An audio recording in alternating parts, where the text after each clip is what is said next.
Bonjour Excellence, Monsieur le Président de la République.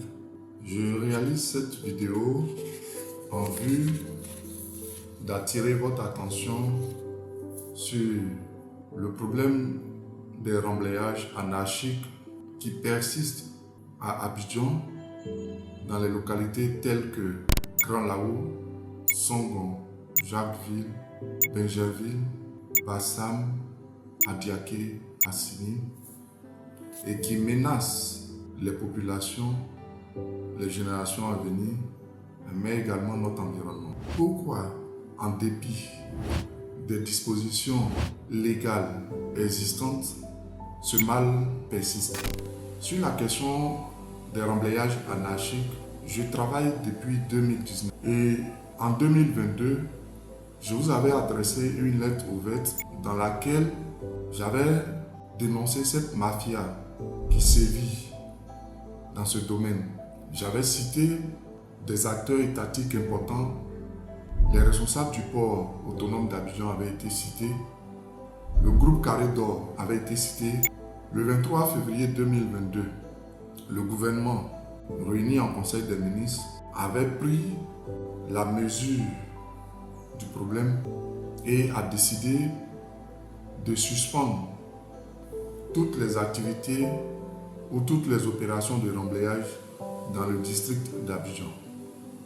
Dans la même veine, une communication prise par le ministre des Transports avait été adoptée par le Conseil des ministres et il était question de doter la brigade qui avait été mise en place chargée de lutter contre les remblayages anarchiques de moyens conséquents pour lui permettre de lutter efficacement contre les remblayages anarchiques et le dragage de sable.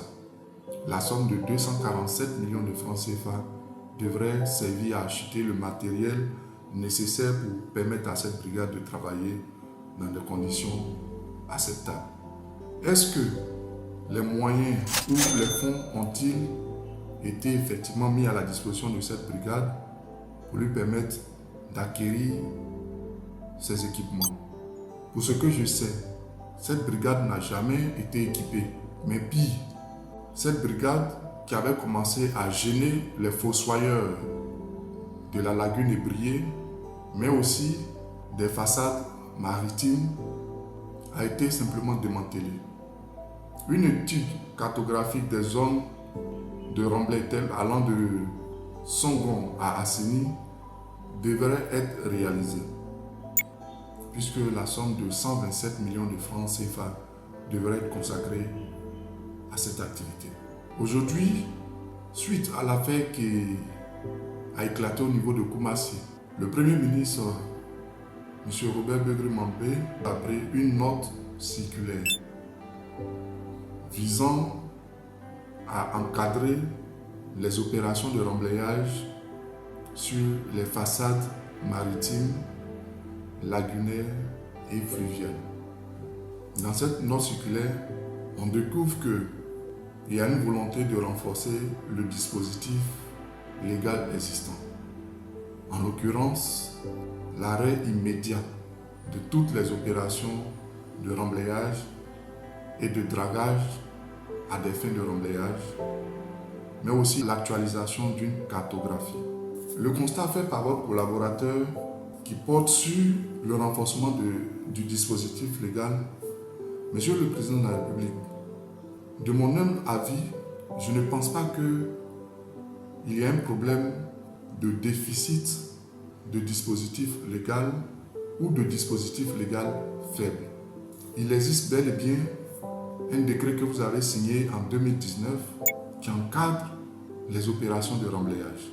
Pourquoi, en dépit de ce dispositif légal, en dépit du cadre légal réglementaire existant, les remblayages anarchiques persistent? Ce que j'ai découvert, Monsieur le Président de la République, durant ces années d'enquête, si le phénomène persiste, c'est parce qu'il existe une mafia bien organisée qui bénéficie d'une complicité active de certains acteurs de notre administration, mais aussi de certains de vos proches collaborateurs censés lutter contre des remblayages anarchiques. Je vais prendre des remblayages qui ont été effectués au niveau de Vridi, le village appelé Petit Bassam, au niveau de Biétri, au niveau du port autonome à Trècheville, au niveau de Koumassi et au niveau de Mputo, pour éclairer votre lanterne, Monsieur le Président de la République. Le cas de Vridi. Les autorités portuaires, sous prétexte que le village de Petit Bassam a subi un préjudice du fait de leurs activités, ont décidé de façon unilatérale, en contournant toutes les dispositions légales en vigueur, de céder de façon unilatérale une partie de la lagune à la communauté villageoise. En vertu de ce ton entre griffes d'une partie de la lagune aux communautés villageoises, un important remblai va être réalisé. Une bonne partie de la lagune va disparaître et à la fin de cette opération, le chef du village va introduire une demande d'ACD sur une superficie de près de 35 hectares auprès du ministre de la Construction. Une fois l'ACD obtenu, un ACD de plus de 35 hectares à usage exclusif d'habitation, eh bien, sur le site en question, aucune construction à usage d'habitation n'a été réalisée. Toutes les constructions qui ont été effectuées sur ce site, ce n'est que des entrepôts à usage commercial, détenus par de grands opérateurs économiques. Et le plus grand bénéficiaire, c'est le groupe Carré d'Or, à travers ses filiales GMCI et SDTMCI. Et le directeur du domaine portuaire d'alors, M. Touré Zoumana, a lui-même bénéficié de près de 2 hectares, une superficie sur laquelle il s'est permis de construire un entrepôt. Prenons le cas de Biétri. L'entreprise Jade Invest, derrière laquelle se cache encore une fois le groupe Carré d'Or, a effectué, suite à un protocole d'accord signé avec la communauté villageoise d'Abia Beti, comme on a appelé le village de Biétri, un protocole d'accord en vue du remblayage de la lagune sur une superficie de 47 hectares, sans aucune enquête de commodo-incommodo, sans aucune étude d'impact environnemental et social, sans que la commission chargée de se réunir en vue de donner, au regard des dossiers du demandeur, un avis favorable pour la réalisation de remblayage. Votre collaborateur, le ministre Légré Philippe, qui était en charge des affaires maritimes, a signé un arrêté autorisant l'opérateur Jade Invest à effectuer un remblayage sur la lagune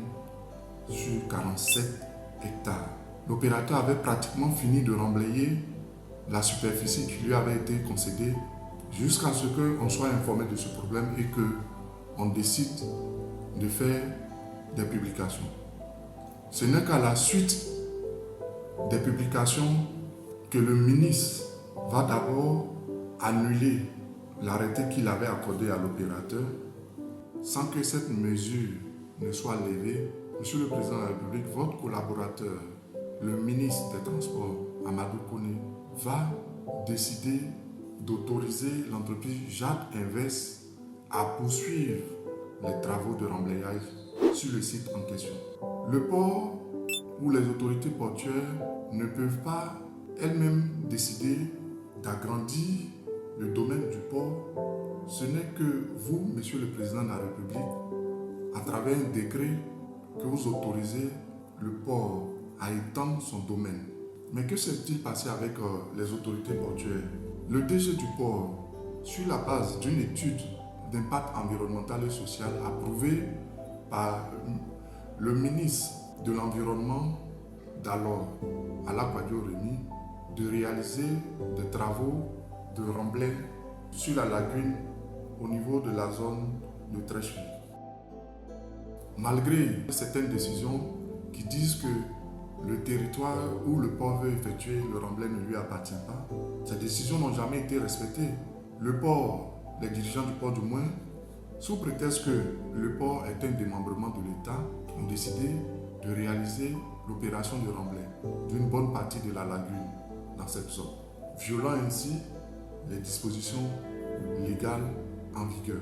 Et c'est à ce même dirigeant qui ne respecte pas les dispositions légales en vigueur que la note circulaire prise par M. le Premier ministre, dans cette note circulaire, j'apprends où on note que le ministre chargé des infrastructures est désigné chef de file du comité interministériel chargé de coordonner en liaison avec les ministères et structures concernées la mise en œuvre de ces mesures, ainsi que les travaux de réflexion et de proposition de réforme administrative, technique, fiscale et réglementaire destinée à renforcer l'encadrement des opérations de remblayage sur l'ensemble du territoire national. Peut-on confier une telle responsabilité à un de vos collaborateurs qui lui-même a réalisé d'importantes opérations de remblayage au mépris des dispositions légales en vigueur?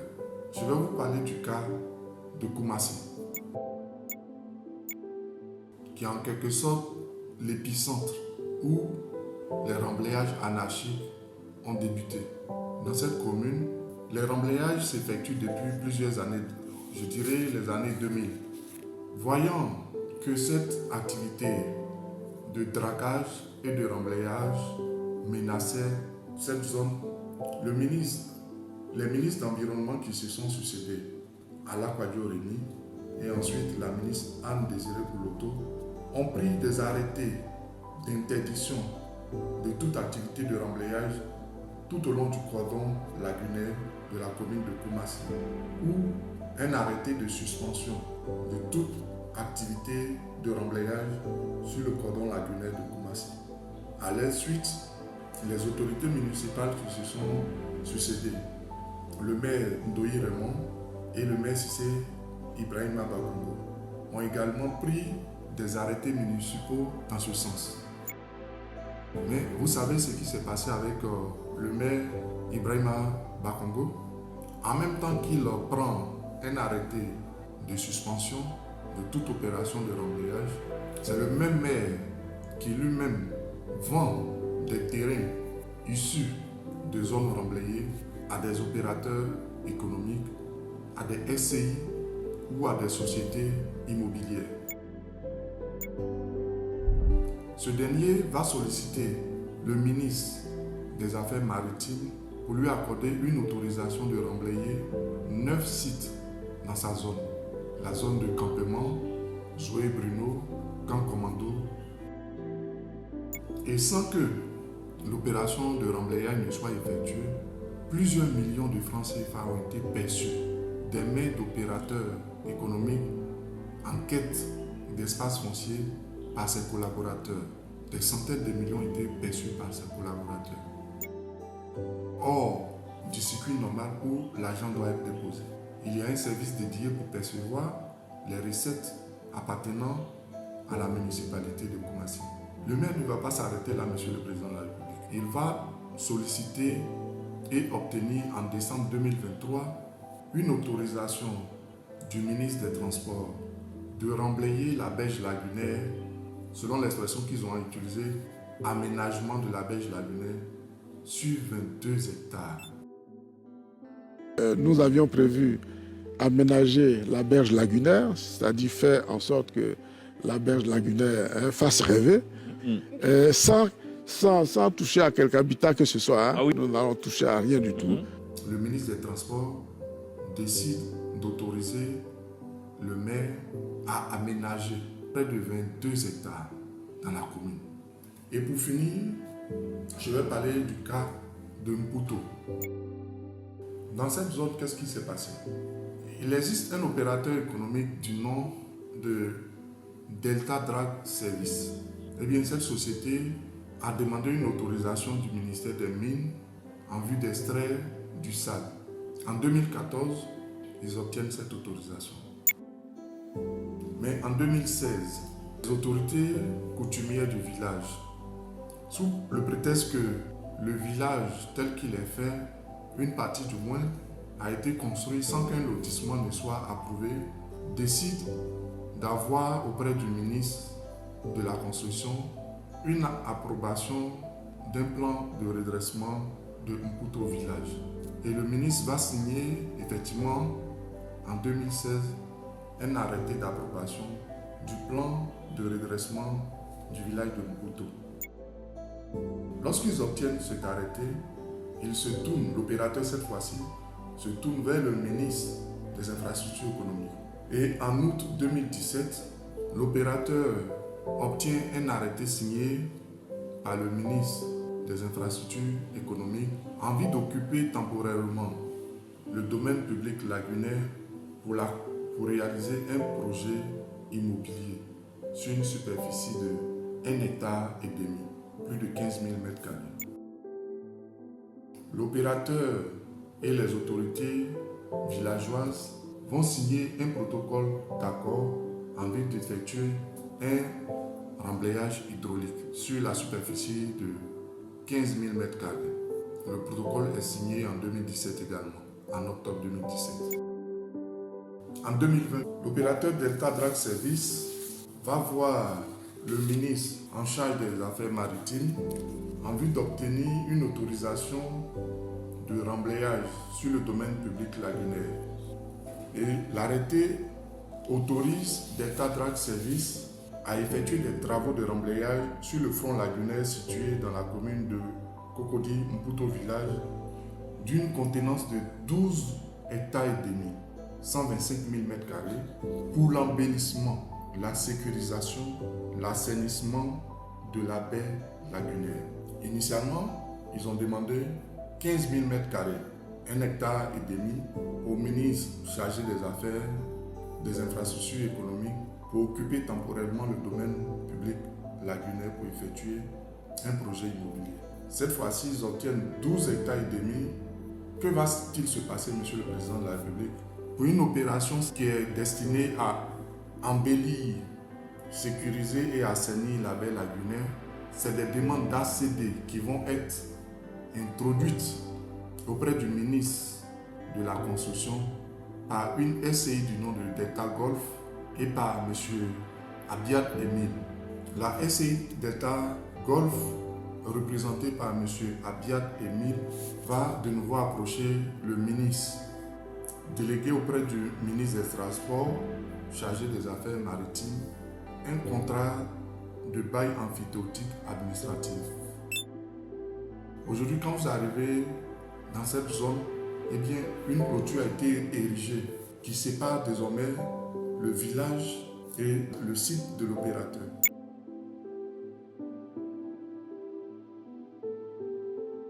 Monsieur le Président de la République, au regard de tout ce que je viens de vous donner comme exemple, je ne pense pas que si le remblayage anarchique continue de persister, ce n'est pas à cause de notre dispositif légal ou à cause d'un déficit de dispositif légal. Le problème, c'est une mafia qui a décidé de s'accaparer impunément en violation des dispositions légales, réglementaires en vigueur, les façades maritimes, lagunaires et fluviales de notre pays. Malheureusement, avec une complicité de certains acteurs importants de notre administration. Il est donc temps que vous preniez, Monsieur le Président de la République, ce problème à bras le corps, vous-même. Je vous remercie pour l'attention que vous voudriez bien accorder à cette vidéo